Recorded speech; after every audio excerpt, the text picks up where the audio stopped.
ನಮಸ್ಕಾರ. ಸ್ವಯಂಪಾಕ ಅಭಿಮಾನಿಗಳಿಗೆ ಸ್ವಾಗತ. ಈ ದಿನ ನಾನು ಖಾರದ ಮಿಕ್ಸ್ಚರ್ ಹೇಗೆ ಮಾಡೋದು ಅಂತ ಹೇಳಿ ತೋರಿಸ್ಕೊಡ್ತಾ ಇದ್ದೀನಿ.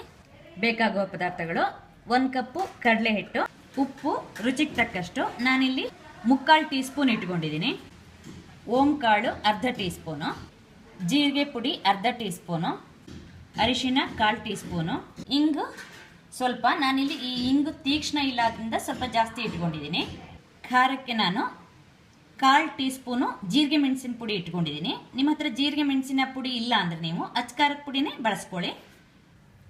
ನೀರು 1/4 ಕಪ್ಪು, ಹಿಟ್ಟಿಗೆ ಹಾಕಿ ಕಲಿಸ್ಲಿಕ್ಕೆ 3 ಟೇಬಲ್ ಸ್ಪೂನ್ನಷ್ಟು ಎಣ್ಣೆ ಕರಿಯೋದಕ್ಕೆ ಕಡಲೆಕಾಯಿ ಬೀಜ 1.5 ಟೇಬಲ್ ಸ್ಪೂನು, ಹುರುಗಡ್ಲೆ 1.5 ಟೇಬಲ್ ಸ್ಪೂನು, ಕಾರ್ನ್ ಫ್ಲೇಕ್ಸ್ ಅರ್ಧ ಕಪ್ಪು. ಇದು ನಿಮಗೆ ಹಸಿನೇ ನಿಮಗೆ ಅಂಗಡಿಗಳಲ್ಲಿ ಸಿಗತ್ತೆ, ಅದನ್ನು ತಂದಿಟ್ಕೊಳ್ಳಿ. ಕೊಬ್ಬರಿ ನಾನು 2 ಟೇಬಲ್ ಸ್ಪೂನ್ನಷ್ಟು ಇಟ್ಕೊಂಡಿದ್ದೀನಿ. ನಾನು ಇದನ್ನು ತೆಳ್ಳಗೆ ಹೆಚ್ಚಿಟ್ಕೊಂಡಿದ್ದೀನಿ.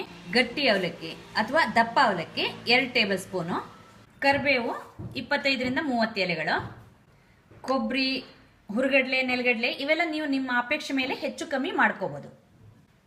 ಸಕ್ಕರೆ ಪುಡಿ 1 ಟೀ ಸ್ಪೂನ್ನಷ್ಟು, ನೀವು ಬೇಡ ಅಂದರೆ ಇದನ್ನು ಸ್ಕಿಪ್ ಮಾಡ್ಕೋಬೋದು.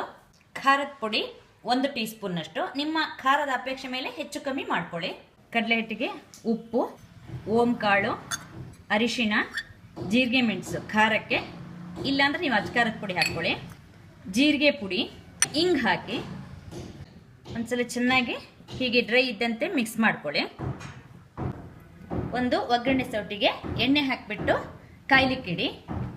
ಈಗ ಎಣ್ಣೆ ಚೆನ್ನಾಗಿ ಕಾದಿದೆ. ಈ ಬಿಸಿ ಎಣ್ಣೆನೇ ಹಿಟ್ಟಿನ ಮೇಲೆ ಹಾಕ್ಕೊಳ್ಳಿ. ಎಣ್ಣೆ ಬಿಸಿ ಇದೆ ಆದ್ದರಿಂದ ಸ್ಪೂನ್ನಲ್ಲಿ ಹೀಗೆ ಚೆನ್ನಾಗಿ ಮಿಕ್ಸ್ ಮಾಡಿ. ಈಗ ನೋಡಿ ಸ್ವಲ್ಪ ಬಿಸಿ ಕಮ್ಮಿ ಆಗಿದೆ. ಈಗ ನಾನು ಕೈಯಲ್ಲೇ ಮಿಕ್ಸ್ ಮಾಡ್ತಾ ಇದ್ದೀನಿ. ಈಗ ಹಿಟ್ಟಿಗೆ ಸ್ವಲ್ಪನೇ ನೀರು ಹಾಕ್ಕೊಂಡು ನೋಡ್ಕೊಳ್ತಾ ಕಲಿಸ್ಕೋಬೇಕು.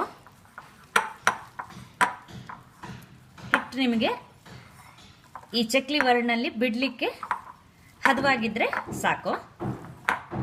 ಈಗ ನೋಡಿ ಹಿಟ್ಟು ಚಪಾತಿ ಹಿಟ್ಟಕ್ಕಿಂತ ಸ್ವಲ್ಪ ನೋಡಿ ನೀರಾಗಿದೆ. ನಾನು ಹತ್ರ ಈಗ 1/4 ಕಪ್ನಷ್ಟು ನೀರು ಹಾಕಿದ್ದೀನಿ. ಈ ಹದದಲ್ಲಿದ್ದರೆ ಅಂದರೆ ನಿಮಗೆ ಬಿಡಲಿಕ್ಕೆ ಸುಲಭ ಆಗುತ್ತೆ. ಬಾಣಲಿಗೆ ಎಣ್ಣೆ ಹಾಕಿಬಿಟ್ಟು ಕಾಯ್ಲಿಕ್ಕಿಡಿ. ಕೈಗೆ ಸ್ವಲ್ಪ ಎಣ್ಣೆ ಮುಟ್ಟಿಸ್ಕೊಂಡು ಈ ಚಕ್ಲಿ ಒರಳಿಗೆ ಚೆನ್ನಾಗಿ ಹೀಗೆ ಎಣ್ಣೆ ಒರೆಸಿ. ಈ ಬಿಲ್ಲೆ ನೋಡಿ ನಿಮಗೆ ಸೇವ್ಗಿಂತ ಸ್ವಲ್ಪ ದೊಡ್ಡ ಹೋಲ್ ಇರುವಂಥದ್ದು. ಈ ಥರದ ಬಿಲ್ಲೆ ನೀವು ಖಾರದ ಕಡ್ಡೆಗೆ ಉಪಯೋಗಿಸ್ಕೊಳ್ಳಿ. ಈ ಹಿಟ್ಟನ್ನು ಸ್ವಲ್ಪ ತಗೊಂಡು ಒರಳಿಗೆ ಎಷ್ಟು ಹಿಡಿಸುತ್ತೋ ಅಷ್ಟು ಹಾಕ್ಕೊಳ್ಳಿ. ಸ್ವಲ್ಪ ಹಿಟ್ಟು ಹಾಕಿ ನೋಡಿ ಎಣ್ಣೆ ಕಾದಿದೆ ಅಂತ. ನೋಡಿ ಈಗ ಹಿಟ್ಟು ಮೇಲೆ ಬಂದಿದೆ, ಎಣ್ಣೆ ಕಾದಿದೆ. ಈಗ ಇದಕ್ಕೆ ನಿಧಾನವಾಗಿ ಪ್ರೆಸ್ ಮಾಡೋಣ. ಈ ಹಿಟ್ಟನ್ನು ಹಾಗೆ ನಿಧಾನವಾಗಿ ತಿರ್ಸಿ 2 ಸೈಡ್ ಚೆನ್ನಾಗಿ ಫ್ರೈ ಮಾಡೋಣ. ಚೆನ್ನಾಗಿ 2 ಸೈಡು ಫ್ರೈ ಆಗುವಂತೆ ತಿರ್ಸಾಕ್ಬಿಟ್ಕೊಂಡು ಫ್ರೈ ಮಾಡ್ಕೊಳ್ಳಿ. ಮೀಡಿಯಮ್ ಲೋ ಊರಿನಲ್ಲಿ ಇಟ್ಕೊಳ್ಳಿ. ನೋಡಿ ಈಗ ನೊರೆ ಎಲ್ಲ ಕಮ್ಮಿ ಆಗ್ತಾ ಇದೆ. ಈಗ ಈ ಖಾರದ ಕಡ್ಡಿ ಆಗಿದೆ, ತೆಗೆದುಬಿಡೋಣ.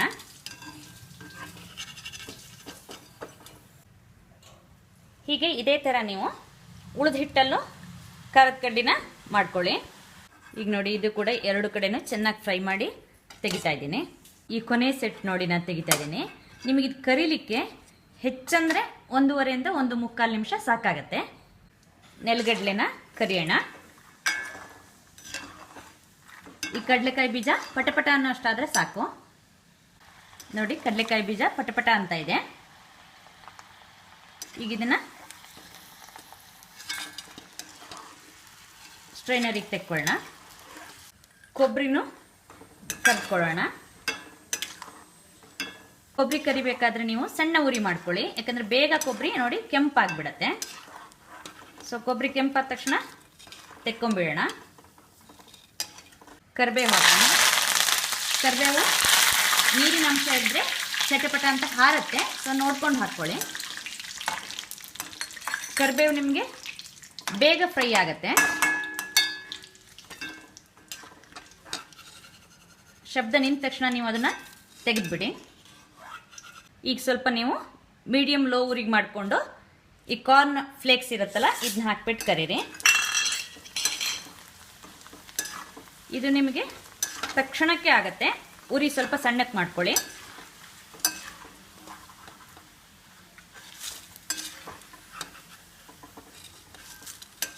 ಅವಲಕ್ಕಿನ ಹಾಕಬೇಕಾದ್ರೆ ನೀವು ಉರಿನ ದೊಡ್ಡ ಇಟ್ಕೋಬೇಕು. ಯಾಕಂದರೆ ಅವಲಕ್ಕಿ ಅರಳುತ್ತೆ ಚೆನ್ನಾಗಿ ದೊಡ್ಡ ಊರಿನಲ್ಲಿ. ಸಣ್ಣ ಊರಿನಲ್ಲಿ ಅದೊಂಥರ ಶ್ರಿಂಕ್ ಆಗತ್ತೆ.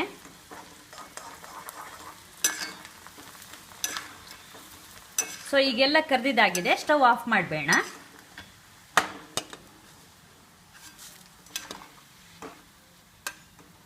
ಈಗ ಸ್ಟ್ರೈನರಿಂದ ಇದನ್ನ ಒಂದು ದೊಡ್ಡ ಪಾತ್ರೆಗೆ ಹಾಕಿಬಿಟ್ಟು ಮಿಕ್ಸ್ ಮಾಡ್ಕೊಳ್ಳೋಣ. ಹುರ್ಗಡ್ಲೆ ನಾವು ಈಗಾಗಲೇ ಖಾರದ ಕಡ್ಡಿಗೆ ಉಪ್ಪು ಹಾಕಿದ್ದೀವಿ. ಆದರೆ ಈ ಅವಲಕ್ಕಿ ಕರ್ದಿದ್ದು ಹಾಗೆ ಕಾರ್ನ್ ಫ್ಲೇಕ್ಸು ಅವುಗಳಿಗೆ ಉಪ್ಪು ಹಾಕಿಲ್ಲ. ಅದಕ್ಕೆ ಸ್ವಲ್ಪ ರುಚಿಗೆ ಸ್ವಲ್ಪ ಉಪ್ಪು ಹಾಕ್ಕೊಂಡು ಕಲಿಸ್ಕೊಳ್ಳೋಣ. ಖಾರದ ಪುಡಿನ ಸಕ್ಕರೆ ಪುಡಿನೂ ಹಾಕಿಬಿಟ್ಟು ಚೆನ್ನಾಗಿ ಮಿಕ್ಸ್ ಮಾಡ್ಕೊಳ್ಳಿ. ಹೀಗೆ 2 ಕೈ ಉಪಯೋಗಿಸಿ ಮಿಕ್ಸ್ ಮಾಡಿ. ಎಲ್ಲ ಕಡೆನೂ ಚೆನ್ನಾಗಿ ಖಾರ ಮತ್ತು ಸಕ್ಕರೆ ಎಲ್ಲ ಸ್ಪ್ರೆಡ್ ಆಗಲಿ. ಹೀಗೆ ಚೆನ್ನಾಗಿ ಮಿಕ್ಸ್ ಮಾಡಿಬಿಟ್ರೆ ನಿಮಗೆ ಮಿಕ್ಸ್ಚರು ತಿನ್ನಲಿಕ್ಕೆ ರೆಡಿ ಆಯಿತು. ತುಂಬ ಸುಲಭವಾಗಿ ಹಾಗೂ ರುಚಿಕರವಾಗಿರ್ತಕ್ಕಂತಹ ಖಾರದ ಮಿಕ್ಸ್ಚರ್ನ ಹೇಗೆ ಮಾಡೋದು ಅಂತ ಹೇಳಿ ನೋಡ್ಕೊಂಡ್ರಲ್ವಾ? ನೀವು ಕೂಡ ನಿಮ್ಮ ಮನೆಯಲ್ಲಿ ಮಾಡಿಬಿಟ್ಟು ನಿಮ್ಮ ಅಭಿಪ್ರಾಯವನ್ನು ನಮಗೆ ತಿಳಿಸಿ. ನಮಸ್ಕಾರ.